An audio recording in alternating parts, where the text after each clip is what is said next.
Ustadz, misalkan saya baru menghafal satu halaman dalam Al-Quran. Alhamdulillah, ketika masuk waktu sholat, saya langsung membawa ayat yang saya hafalkan tadi dalam sholat saya. Dibacakan maksudnya. Padahal ayat tersebut belum terlalu lancar saya hafalkan. Bahkan dalam sholat saya masih mengingat-ingat potongan ayat yang lupa. Pertanyaan saya, apakah boleh ayat yang belum lancar saya bawa dalam sholat? Kemudian yang kedua, apakah sholat saya sah? Ya, jazakumullah khair Ustaz. Ya Allah yazikir khair. Waalaikumsalam warahmatullahi wabarakatuh. Baik, teman-teman sekalian, ini penting sekali. Kaidah sederhana yang disampaikan dalam Al-Quran, jelas sekali di Quran surah ke-73. Ya, surah ke-73 Al-Muzammil, ya, di ayat yang ke-20. Allah jelas menyampaikan faqra'u ma tayassara minal Quran. Dua kali ditegaskan di sini, faqra'u ma tayassara minal Quran. Bacakan oleh Anda apa yang paling ringan, paling mudah, ya, yang telah Anda kuasai bacaannya, yang telah Anda hafalkan, yang paling mudah yang kita hafal. Jadi standar dalam sholat yang dibacakan tuh bahasa Al-Qur'annya tayassar. Nah, sekarang perhatikan baik-baik teman-teman sekalian dalam memaknai bahasa Al-Qur'an. Bismillah.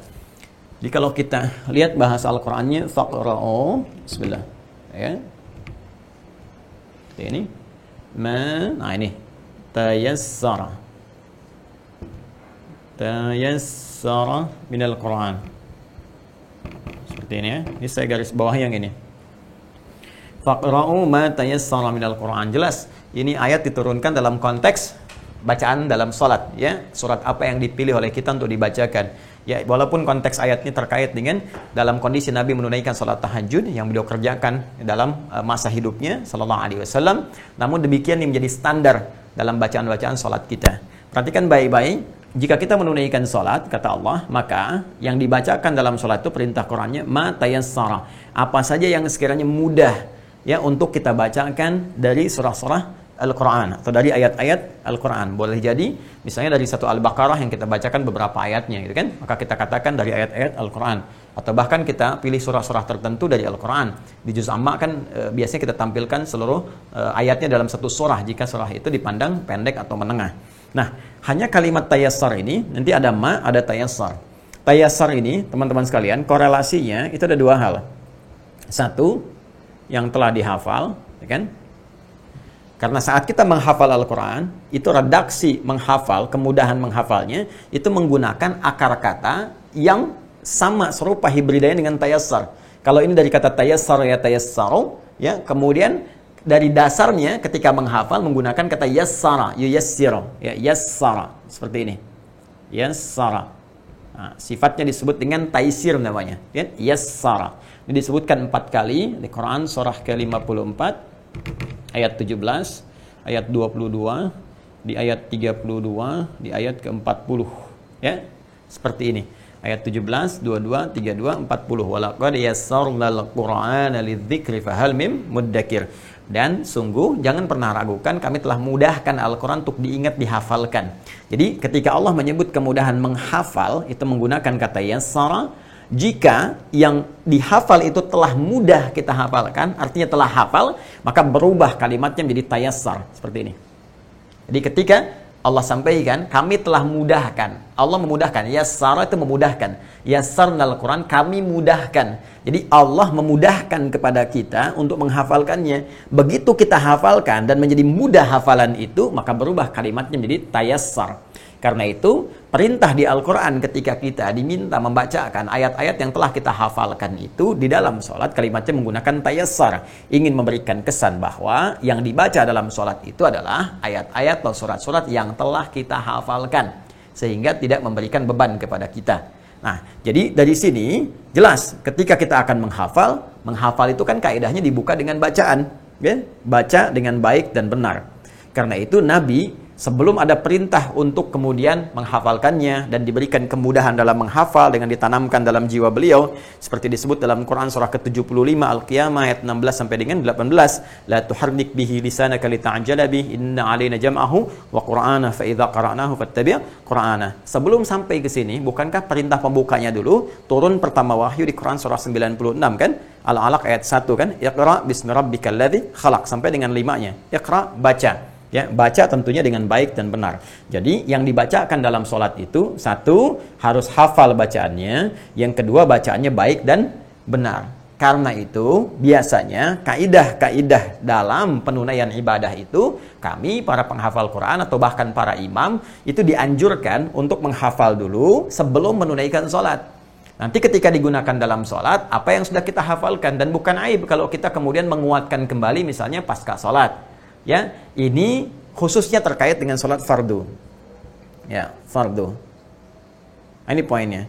Bagaimana dengan sholat sunnah? Ada yang memberikan keringanan sepanjang sunnah itu dikerjakan sendirian, bukan dalam berjamaah. Kalau berjamaah tidak, seperti sholat tarawih misalnya, sholat idul fitri, sholat idul adha, itu sunnah tapi berjamaah. Ketika menjadi imam, tetap dia harus menghafalkan dan membacakan yang hafal dan mudah untuknya.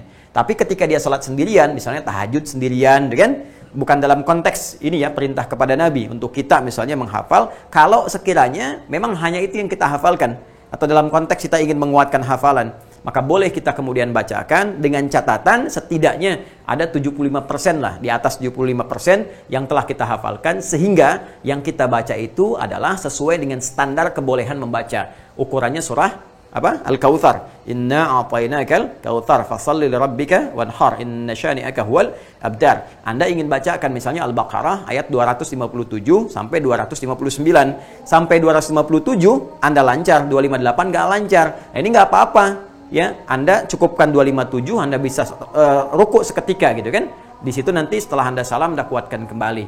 Nah, untuk melengkapi uraian ini, insyaallah kita akan lanjutkan setelah menunaikan salat Isya berjamaah. Kita lanjutkan bahwa pertanyaan dari saudari kita Asriatul Fitri dari Aceh tentang kebolehan membacakan ayat Al-Quran yang kiranya belum hafal di dalam salat. Maka telah tadi kita jawab berdasarkan keterangan dalam Al-Quran adabnya. Sekali lagi, adabnya membacakan surah atau ayat Al-Quran setelah Al-Fatihah tentunya di dalam salat. Ini dimintakan langsung oleh Allah Subhanahu wa Ta'ala agar dibacakan dalam keadaan baik, lancar, dan mudah. Itu yang dimaktubkan di Quran surah ke-73 Al-Muzammil itu di ayat ke-20. Allah menegaskan faqra'u ma tayassara minal Qur'an. Bentuknya jamak, faqra'u, bacakanlah oleh kalian, kan? Walaupun ayat ini diturunkan sebagai petunjuk kepada Rasulullah SAW, tapi dilalahnya, penunjukannya, maknanya, iringannya bersifat jamak. Artinya diperuntukkan pula bagi seluruh umat Rasulullah SAW yang menunaikan salat. Maka dibacakan dalam keadaan kita hafal bacaannya dan mudah serta nyaman dan baik saat dibacakan. Namun demikian penting diketahui bahwa bacaan surah ya setelah Al-Fatihah itu tidak termasuk rukun dalam salat, tapi termasuk sunnah ya, sunnah yang ditekankan dalam salat. Rukun salat ada 13 ya, tidak termasuk ke dalam bacaan Al-Qur'an selain Al-Fatihah. Jadi sejak kita berdiri rukun yang pertama, kemudian kita berniat kan, kemudian mulai bertakbir dan membaca Al-Fatihah masuk rukunnya, kemudian setelah itu ke rukun ya, ingat rukun dalam 13 rukun salat. Adapun bacaan surah setelah Al-Fatihah itu sunnah yang sangat ditekankan khususnya di 2 rakaat pertama di dalam setiap salat. Jadi setiap 2 rakaat pertama itu, kalau subuh 2 rakaat sudah pasti, maghrib misalnya 3 rakaat, 2 rakaat pertamanya setelah Al-Fatihah kita bacakan apa? Bacakan surah. Maka yang dibacakan itu sifatnya sunnah. Artinya, kalaupun misalnya bacaan kita tidak sempurna dalam bacaan Al-Quran tadi, maka tidak menggugurkan sahnya salat. Jadi salatnya tetap sah, namun barangkali dalam konteks sunnahnya tidak tertunaikan dengan sempurna. Kalau sekiranya yang kita pilih bacaan-bacaan yang belum hafal sepenuhnya. Nah, jalan terbaiknya adalah tadi, jika memang ada hafalan yang belum seutuhnya kita hafalkan, paling minimal terpenuhi syarat minimal bacaan surahnya, yaitu sejumlah atau seukuran surah Al-Kautsar. Inna a'tainakal kautsar fashalli lirabbika wanhar inna syani'aka huwal abtar. Seperti tadi saya contohkan sebelum Isya, bahwa kalau Anda memilih membaca Al-Baqarah misalnya dari ayat 257 sampai 259, dari Allahu waliyul ladzina amanu yukhrijuhum minadh dhulumati ilan nur, dan seterusnya ayat sampai 259. Tatkala Anda sampai ke 258 macet misalnya, ya, dan sulit untuk dilanjutkan di tengah-tengah, ya, Anda mencoba mengingat tapi sulit, nah Anda bisa kemudian melanjutkan langsung ke rukuk ya, dalam kondisi demikian, karena sudah setara bahkan melebihi kadar Al-Kautsar tadi. Tapi kalau sekiranya Anda ingin pindah surat pun kepada Al-Ikhlas misalnya, itu nggak ada masalah, pindah surat langsung kemudian Anda bisa rukuk. Dan ini kondisinya, pertanyaan yang kedua, apakah salatnya sah? Ya, salatnya sah. Salatnya sah, namun adabnya sekali lagi kalau ingin disempurnakan maka usahakan lancar sebelum itu, khususnya salat fardu.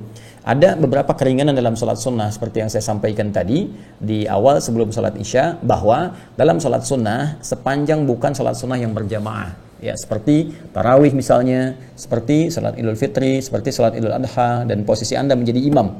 Maka kalau menjadi imam tetap yang paling diutamakan, ya, syarat utamanya adalah hafal bacaan salat, hafal bacaan Quran, dan dibacakan dengan benar.